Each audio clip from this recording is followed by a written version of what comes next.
सूरज चव्हाणने अचानकच गोलीगत गेम बदललाय आणि सूरज चव्हाणने बिग बॉसच्या घरात राडा घालायला सुरुवात केली आहे। नक्की काय झालंय जाणून घेऊया या व्हिडिओमध्ये। नमस्कार मित्रांनो, माझं नाव तुषार आणि 7 स्टार मराठीमध्ये तुम्हा सगळ्यांचं पुन्हा एकदा स्वागत आहे।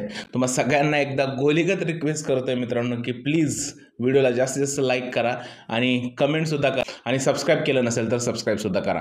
मित्रांनो, गोलीगत धोका असणारा सूरज चव्हाणला काल बिग बॉसने थोडा चार्ज केला। बिग बॉसने त्याला बोलवलं रूममध्ये आणि सांगितलं की तुम्ही जसे आहात तसेच वागा, तुम्हाला इकडे कोणी ओरडणार नाही, कोणी बोलणार नाही, तुम्ही न घाबरता खेळा। काय आहे, सूरज चव्हाण गावकडला माणूस आहे, त्याला जी सवय आहे, ज्या पद्धतीची भाषा वापरण्याची सवय आहे, ती भाषा कुठेतरी याची इकडे वापरली जात नाही आहे। इकडे त्याला काही गोष्टी सुचत नाही आहे कारण तो या नवीन लोकांमध्ये घाबरलाय।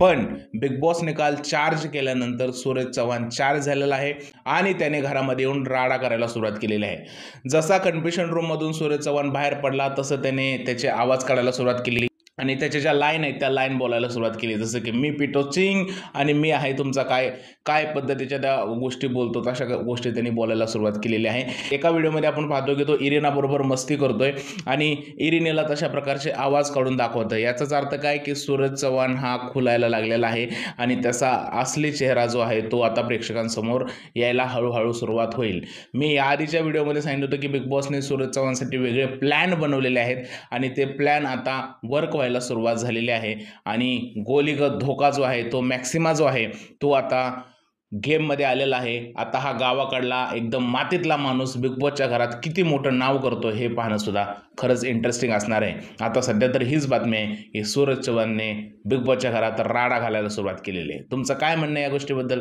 प्लीज मला कमेंट सेक्शनमध्ये सांगा।